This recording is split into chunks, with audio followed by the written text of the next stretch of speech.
You know, by the mid-90s, the slasher genre was completely dead. The storied franchises of Nightmare on Elm Street and Friday the 13th were now nothing more than parodies of their former selves. In fact, at the time, it seemed like the horror genre as a whole might not ever recover. But then in 1996, when Scream hit the box office, it was an absolute game changer that shook up the horror genre and became the surprise hit of the year. What's even more surprising is now, almost 30 years later, movies are still being made. One of which is what we're going to talk about today. Do you love seeing people get stabbed over and over and over again? Yes! Well, then I've got a movie made just for you. Grab some popcorn and turn your phone off, kids, as we take a spoiler-heavy look at Scream 6. That's awesome!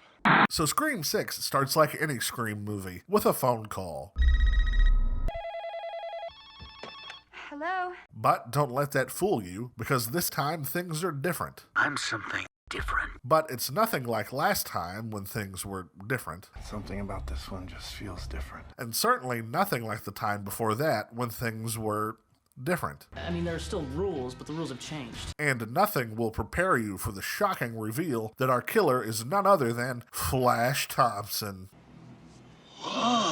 That's right, for the first time ever, we get to follow the killer of the movie from the very beginning. And honestly, I think that's a great idea. What a really interesting and original way to start the third installment of the second half of the second Scream trilogy. I love that idea. As we follow our killer, whose name is Jason, because of course it is, he goes back to his apartment, and after taking some time to clean up, gets a phone call from his roommate Greg, and confesses to Greg that he has sped up their plans and killed his first victim just a few moments ago. Why are they planning to go on a killing spree? Well, it turns out that these guys are film students, who are big fans of Richie Kirsch, one of the killers of the previous movie, and because he never got to finish his fan film, they decided to pick up where he left off and finish it for him. Now, is this a dumb idea for a killer's motive? Yes, it is. I mean, I really like Bruce Lee movies, and you don't see me running around in a yellow jumpsuit trying to give the game of death a proper ending, but it is what it is. Most killers in the Scream franchise tend to have stupid motivations anyway. As their conversation goes on, it becomes clear to Jason that Greg isn't the person that he's talking to on the phone. And that becomes even more apparent when he finds Greg's body in the refrigerator. And then out of nowhere, the actual Ghostface shows up, stabbing Jason and killing him with a final swing of his knife. Who gives a fuck about movies? We then cut to a therapist office, where Samantha Carpenter, who has some very impressive eyebrows, gives her therapist and the audience a detailed synopsis of the previous movie, just in case you didn't see it. And then she reveals that even though she had to kill her boyfriend Richie in self-defense, she actually really enjoyed doing it. First thing I'm gonna do is kill again. A few moments later, we go to a frat house Halloween party, and it's here that we meet the rest of our characters. There's Chad, his roommate Ethan, who kind of looks like a poor man's Evan Peters, Chad's sister Mindy, and her girlfriend Anika, all of whom are incredibly annoying, overly smug, and just all around terrible people. And the one thing they all love doing more than laughing at their own jokes is cock-blocking. I cock-blocked you. No. So, naturally, when Tara, Samantha's sister, tries to hook up with a guy at the party, these friends do what they do best, and stop her from going up to his room. Then Samantha viciously assaults this guy for no reason. My balls! Back at the apartment, everyone is shocked to learn that Jason and Greg are dead. And even more shocked is Samantha, who learns that the police want to speak with her about their murders. So, she and Tara start walking to the police station. But then, out of nowhere, again, Ghostface tries to attack Tara. But luckily for her, this version of Ghostface is kind of a bumbling idiot. Eventually, the two of them run into a market, and here Ghostface does manage to kill a couple of customers who are trying to help, as well as the clerk by taking his shotgun. However, he's not able to kill Sam and Tara because we all know that a shotgun is no match for a store shelf.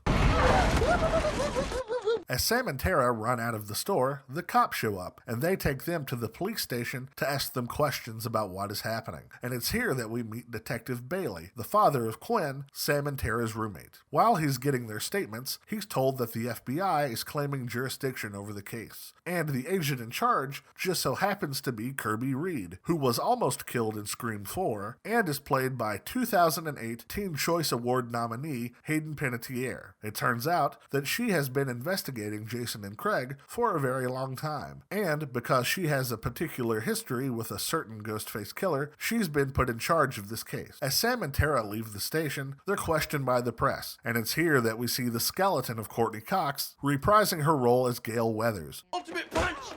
It's time for the obligatory explain the rules scene. And really, there isn't much to say about this part because you've literally seen it all 5 other times. And while I do understand that this is a staple of the franchise, it would be nice to have at least one element of originality in this movie. Yes, I understand we got to see Ghostface kill someone with a shotgun, but I think we can do a little better than that.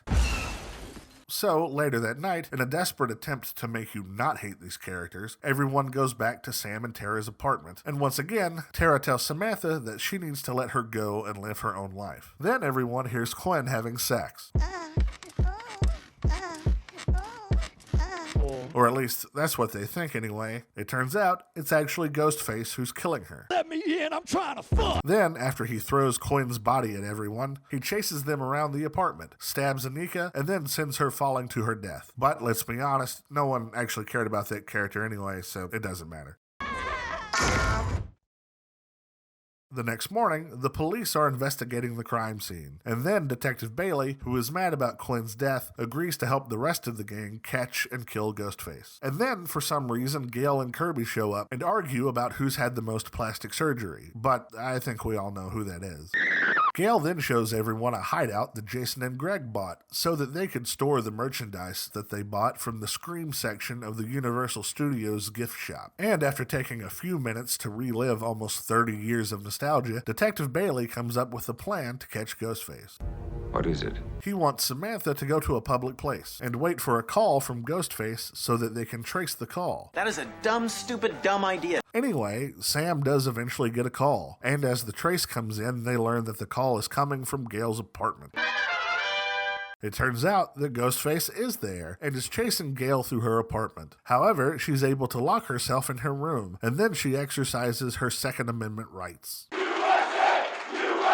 And at this part, you're probably saying, wow, this is actually working out really great for Gale. All she has to do is wait in her room with her gun and call the cops, right? Well, in a world where characters had any intelligence, yes. But this isn't that kind of world. So naturally, Gale goes looking around her apartment and is attacked and nearly killed by Ghostface. But luckily, Sam and Tara show up and scare him away. So they all decide to come up with another plan. What is it? Well, they want to lure Ghostface to Jason and Greg's theater, wait for him there, and kill him. But while trying to get on the subway, the group gets separated by the large crowd, and it's here, almost an hour and 30 minutes into the movie, something interesting actually happens. Finally!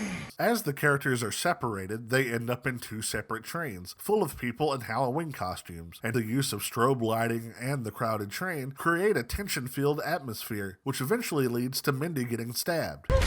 However, the rest of the group is able to get to the theater, and there they meet up with Kirby. And as they get ready for the big showdown, Tara and Chad decide that now would be a great time to start making out.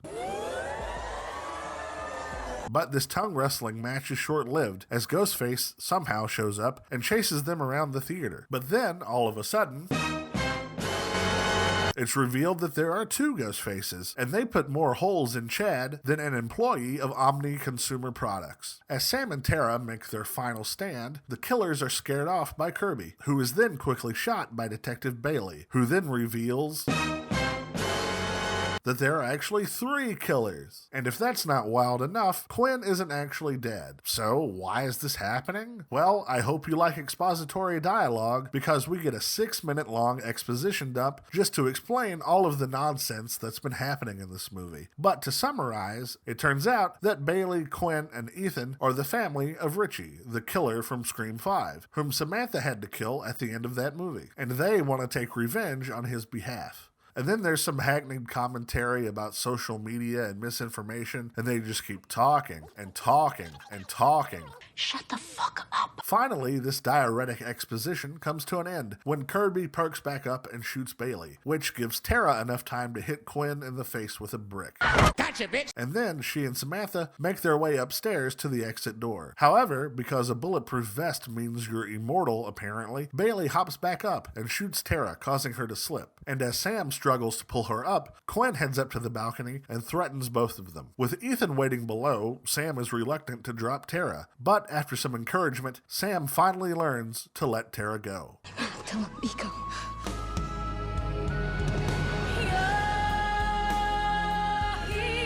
Despite being stabbed, Tara kills Ethan, and then Samantha shoots Quinn in the head. Then this happens for some reason. And here you may be asking yourself, is that a gun? Yes, it is. Why didn't he just shoot her? I don't know. Is this movie written by idiots? Yep, it is. A moment later, Detective Bailey wakes up, frantically looking for Sam and Tara. And then, because there's not a shred of originality in this movie whatsoever, they recreate the ending of the first Scream. And Sam, who is dressed as Ghostface, kills Bailey, stabbing him in the eye. In the face! And yes, there's a final scare, but who gives a shit? A little while later, Sam and Tara are reflecting on what's happening. Now, why isn't Tara being treated in an ambulance despite being stabbed deep in the stomach? I don't know. I also don't know how Kirby is alive despite being shot 3 times and stabbed twice. I guess lip filler is bulletproof. Who knew? I also don't know how Mindy is running around even though she was stabbed twice with a giant knife just a few hours ago, or how Chad is still alive despite being perforated like a college-ruled notebook. Oh God, you're killing me! So, that's it. The movie's over. And after all of that, what did we end up with? A movie that overall is well made, but is full of awful characters, nonsensical plot contrivances, and doesn't really offer anything new to this franchise.